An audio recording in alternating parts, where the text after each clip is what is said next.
დღეს მინდა საგანგებო განცხადებით მიმართო საქართველოს პრემიერ-მინისტრს, ისევე როგორც მოგვიანებით ეს განცხადება შეეხება საქართველოს პარლამენტის თავმჯდომარეს,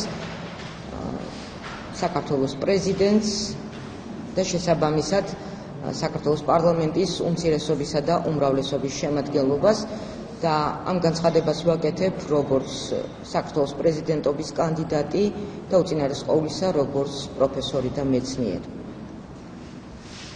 თქვენ მოგეხსენებათ, რომ უმაღლესი განათლების შესახებ კანონში დამატებებისა და ცვლილებების შესახებ პარლამენტმა მიიღო პირველი მოსმენით და მე ვფიქრობ, რომ ის განსხვავებული მოსაზრებები პირდაპირ გეტყვით ვნებათა ღელვა, რომელიც გამოწვეული არის ამ კანონის მიღებასთან დაკავშირებით, თუნდაც პირველი მოსმენით, როგორც აკადემიურ წრეებში, ასევე სტუდენტ ახალგაზრდობაში და მე პირდაპირ გეტყვით, როდესაც ზუგდიდში ქონდა საჯარო ლექციები ორ უნივერსიტეტში, გულგრილად ზუგდიდის სტუდენტობას არ დაუტოვებია ეს საკითხებიც. ამიტომაც დღეს მე პირდაპირ მიმართავ საქართველოს პრემიერ-მინისტრს, არა როგორც პირადად ბიძინა ივანიშვილს, არამედ როგორც პოლიტიკური ინსტიტუტს და როგორც პრემიერ-მინისტრს, რომელმაც ინიცირება გაუკეთა, ჩემი აზრით, საკმაოდ მძიმე კანონ პროექტს, რომელიც სამწუხაროდ პარლამენტის უმრავლესობის კონკრეტული წევრების მიერ მიღებული აღმოჩნდა პირველი წაკითხვით. მინდა არ დავეთანხმო პრემიერ-მინისტრს და კატეგორიულად არ დავეთანხმო როგორც პროფესორი, როგორც მეცნიერი, როგორც აკადემიური წრეების წარმომადგენელი და როგორც ის პიროვნება, რომელიც წლების განმავლობაში სათავეში ედგა უნივერსიტეტის პროფესორების მოძრაობას უნივერსიტეტის ავტონომიის ხელშეუხებლობის შესახებ. ბატონო პრემიერ-მინისტრო, მინდა პირდაპირ მოგმართოთ და გითხრათ, რომ კატეგორიულად არ დავეთანხმები თქვენს გადაწყვეტილებას რექტორის პრემიერ-მინისტრისაგან, რექტორის მოვალეობის შემსრულებლის პრემიერ-მინისტრისაგან დანიშვნის შესახებ. როდესაც პირდაპირ უქმდება, პირდაპირ უგულვებელყოფილი ხდება უნივერსიტეტის ავტონომია და სად არის აქ თავისუფალი პროფესორების აზრი. იმის მიუხედავად, რომ ჩემთვის პირადად, როგორც პროფესორისათვის, მისაღები არის მეორე კვალიფიკაცია, მეორე ინიციატივა, რომელიც პრემიერ-მინისტრმა განახორციელა, რომ უნივერსიტეტის რექტორი აუცილებლად უნდა იყოს სამეცნიერო ცენზის მატარებელი ადამიანი. რა თქმა უნდა, ეს არის მისაღები. რა თქმა უნდა წარმოვიდგინოთ ის, რომ ივანე ჯავახიშვილი სავარძელში უნდა ჩაჯდეს ღირსეული მეცნიერი, ღირსეული ცენზით და ღირსეული რეპუტაციით. და ზოგადად, ბატონო პრემიერ-მინისტრო, უნივერსიტეტი ეს არის თავისუფლების იდეა. უნივერსიტეტი ეს არის სრული ავტონომია და თავისუფალ პროფესორთა და სტუდენტთა ერთიანობა. ამიტომაც მე შემოვდივარ დღეს ინიციატივით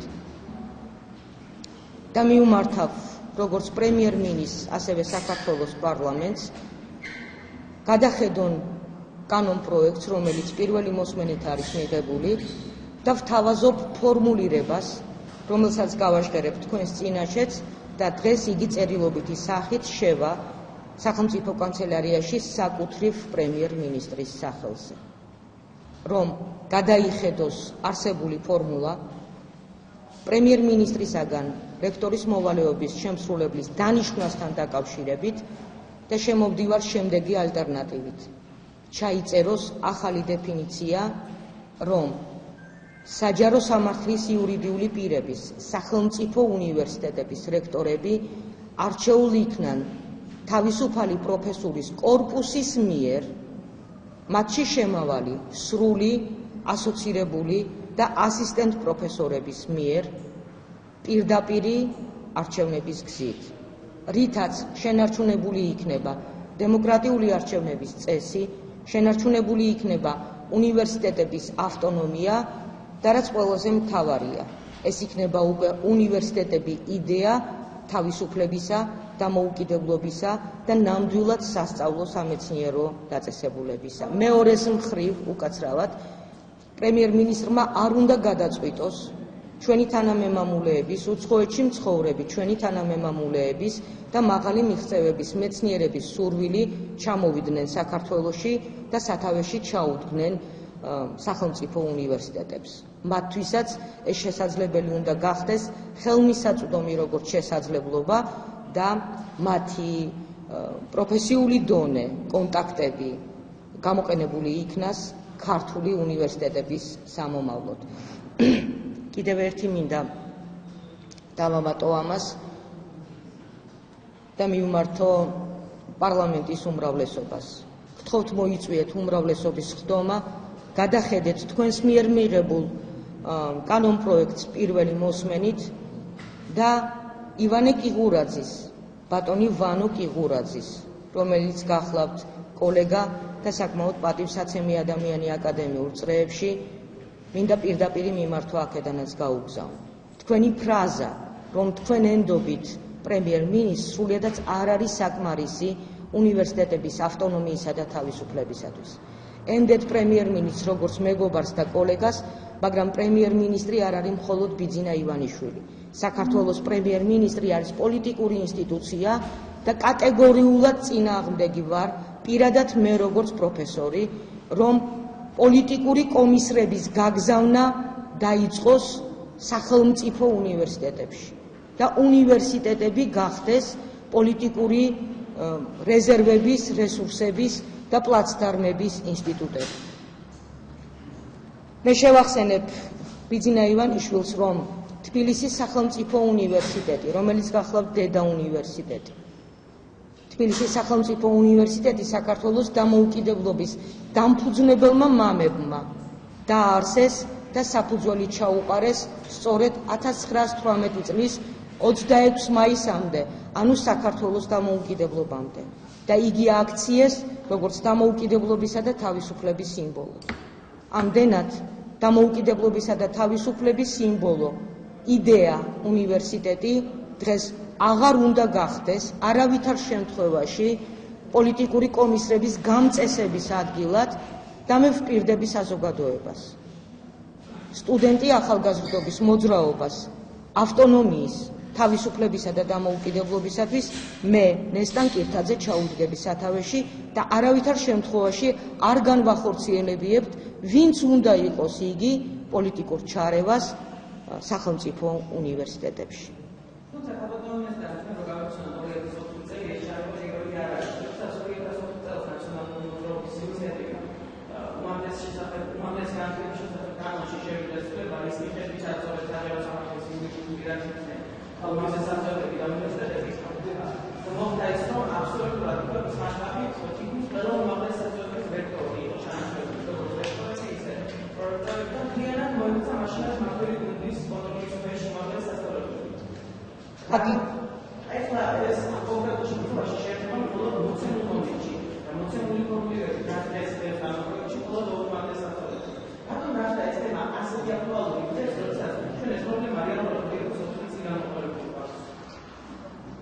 უდიდესი მადლობა ამ შეკითხვის დასვისათვის.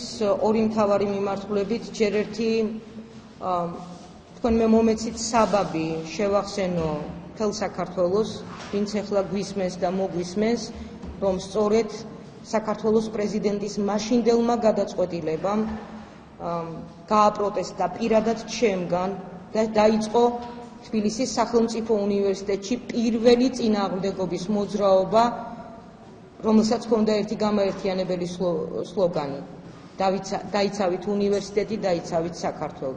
იგი ნამდვილად შეეხებოდა სწორედ უნივერსიტეტებში ავტონომიის ხელყოფას და პოლიტიკურ ჩარევებს.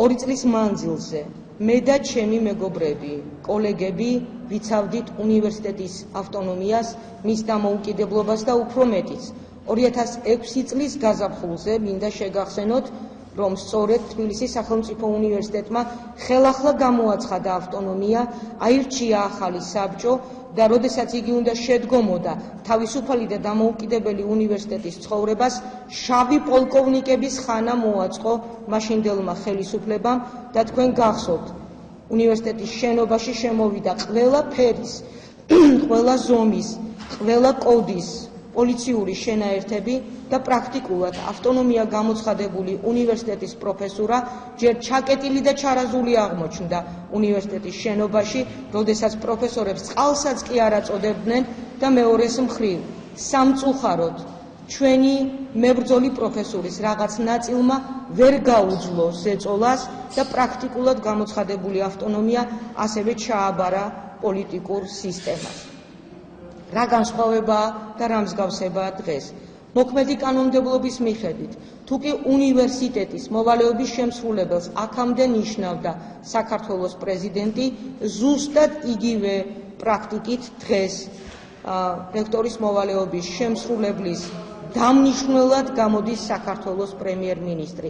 მაშას ადამე არაფერი იცვლება და ეუბნებიან უნივერსიტეტის პროფესურას და სტუდენტებს, რომ აკადემიური საბჭოები შემდგომ განახორციელებენ უნივერსიტეტის რექტორის არჩევას. ეს არის ფარსი, ეს არის ყალბი მოლოდინი და ეს არის აბსოლუტური სიცრუე ვინაიდან. აკადემიური საბჭოების შემადგენლობა ზუსტად ვიცით, როგორც არის არჩეული და მასში რამდენი ინტერესთა ჯგუფი იქნა ჩარეული თავის დროზე, ამდენად დღეს მე ვთავაზობ კანონის ინიციატორს, პრემიერ-მინისტრს პერსონალურად და მთავრობას როგორც ინსტიტუციას.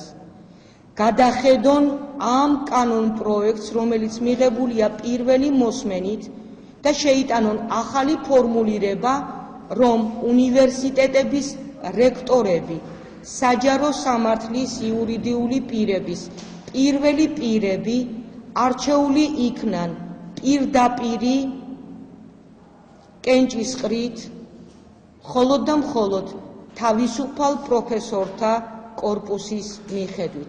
ეს არ არის ჩემი გამოგონება, არც ჩემი ინიციატივა, ამ გზით იარა უძველესმა ევროპულმა უნივერსიტეტებმა და მათ შორის მკაფიოდ გამოვყოფ ბოლონიის უნივერსიტეტს, რომელიც არის ფორმულა უნივერსიტეტის იდეისა ევროპული უნივერსიტეტებმა მსხვერპლობაში და ამ გზით დაიწყო თავისი არსებობა თბილისის უნივერსიტეტმა, რომელიც დააფუძნეს არც მეტი, არც ნაკლები საქართველოს დამოუკიდებლობის მამებმა.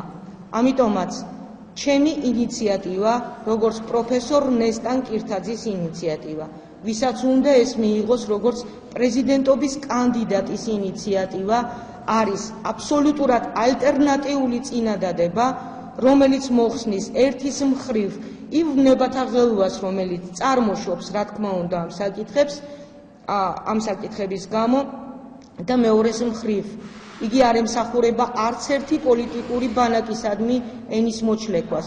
იგი ემსახურება ერთადერთ რაიმეს, შენარჩუნებული, აღდგენილი და გაძლიერებული იქნას უნივერსიტეტების ავტონომია და უნივერსიტეტი არა როგორც ინსტიტუცია სასწავლო და სამეცნიერო, არამედ უნივერსიტეტი როგორც იდეა. აი ეს არის ჩემი მოსაზრება ამასთან დაკავშირებით.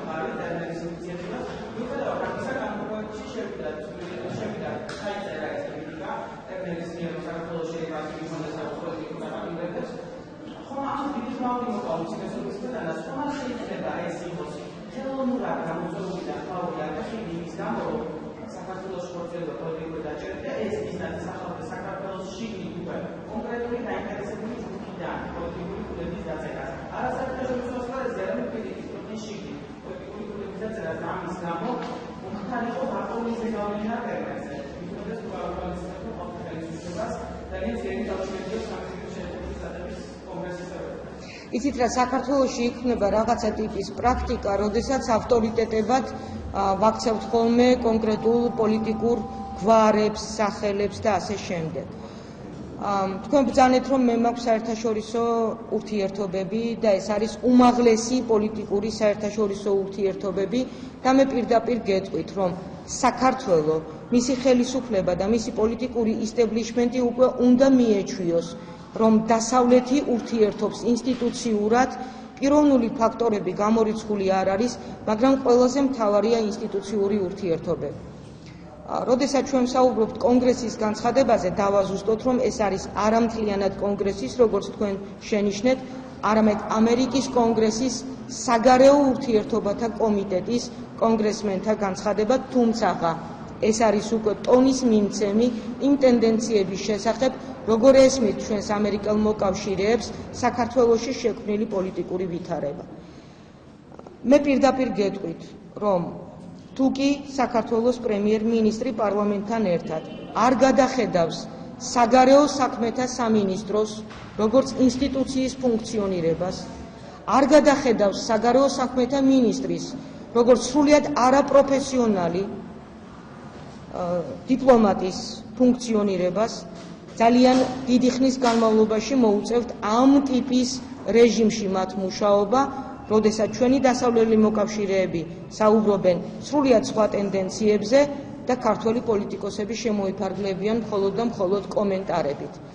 უნდა იცოდეს პრემიერ-მინისტრმაც და საქართველოს პარლამენტში ეს ბევრს ესმის, რომ კომენტარებით პასუხი არაფერს არ ნიშნავს, თქვენ აბსოლუტურად სწორად მიუთითეთ, რომ ეს არის შიდა პოლიტიკური პიარი მხოლოდ, არსებითად არ ცვლის ჩვენი დასავლელი მეგობრებისა და მოკავშირეების განცდებს და შეფასებებს საქართველოში მიმდინარე პოლიტიკური პროცესების მიმართ, ეს უნდა მოხდეს ინსტიტუციურად, თუმცა ვიყოთ გულწრფელნი, რომ დასავლეთში საკმაოდ ხშირად გაიგონებთ სწორედ პოლიტიკური მოტივაციებით დაპატიმრებების საკითხზე შეშფოთებას, თუმცა ქართულ მხარეს ამაზე პასუხი ნამდვილად არ აქვს. ეს პასუხები არის ძირითადად ემოციური და თითქმის არაფრის მომცემი, გათვლილი მხოლოდ და მხოლოდ ქართული საზოგადოებისათვის.